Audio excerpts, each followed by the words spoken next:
Bonjour, bienvenue dans ce premier point d'actu bio au vignoble 2022. Nous sommes jeudi 19 mai.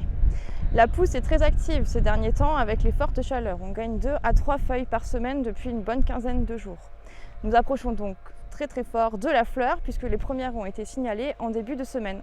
Au niveau du mildiou, cela est très calme depuis le début de la campagne, dû à l'absence de précipitations. La pression était donc très faible.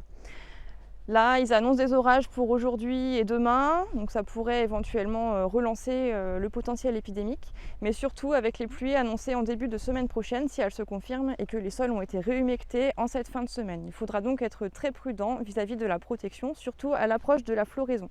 Les doses de cuivre qui pourront être mises en œuvre à ce moment sont de l'ordre de 300 grammes par hectare à peu près. Dans la période de floraison, soyez prudents avec la chute des capuchons floraux. En effet, avec les produits de contact, les petites baies en dessous des capuchons ne sont pas protégées lorsque ceux-ci tombent.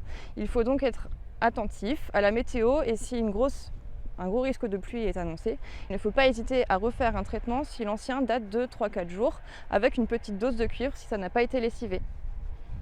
Bonjour à tous. Alors sur la partie oïdium, on est sur un rythme de pousse, donc comme Céline vous disait, qui est assez rapide.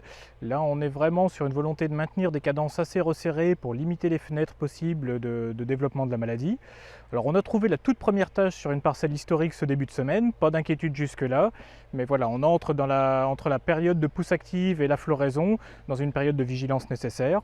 On est donc sur des renouvellements de soufre de l'ordre de 10 kg/hectare pour des soufres en poudre, microciol, thiovite ou autres avec des concentrations identiques. On peut envisager un apport d'armicarbe en complément au soufre courant de semaine prochaine, notamment pour les parcelles les plus hâtives qui seront en période de fleurs. Attention tout de même aux températures. Cette semaine, on a dépassé les 25 degrés qui sont, on va dire, le seuil maximal qu'on s'accorde avec ce produit, sans quoi on peut engendrer des risques de brûlure. Et voilà, si on dépasse cette température, on se contentera d'un soufre seul, associé éventuellement à un extrait végétaux, comme Céline vous présentera par la suite. Alors, on entre dans une période où on peut commencer de réfléchir au poudrage. Le poudrage, pour rappel, pour une belle efficacité, lumière et chaleur. Donc jusque-là, on est dans des conditions qui lui sont tout à fait favorables. Donc les parcelles qui vont être en fleurs, pleines fleurs, certainement milieu de semaine prochaine pour les plus précoces.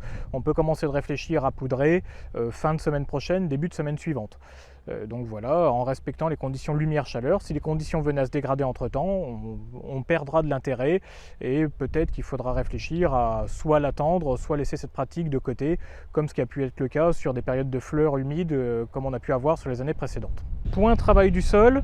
Donc sur la partie travail du sol, sans grande surprise, printemps sec, pousse active, peu d'eau disponible. On fait le maximum pour tenir des sols propres et on limitera au grand maximum pour l'instant tout ce qui est couverture végétale, surtout là en cette période de fleurs où la vigne a vraiment besoin d'un maximum de disponibilité en eau qui est déjà rare.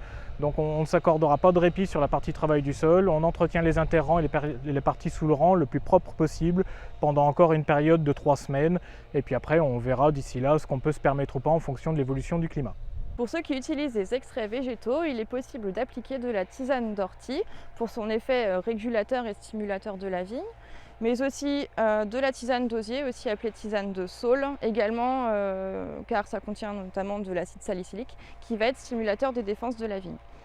Quand il fait chaud, on peut aussi utiliser les tisanes de camomille qui vont avoir une action plutôt apaisante, déstressante, et puis la tisane d'aquilée millefeuille qui a aussi une action rafraîchissante et qui est également très riche en composés soufrés, donc qui peut être un bon complément au soufre. Merci d'avoir suivi ce premier point d'actu bio au vignoble. On vous donne rendez-vous prochainement pour une nouvelle actu.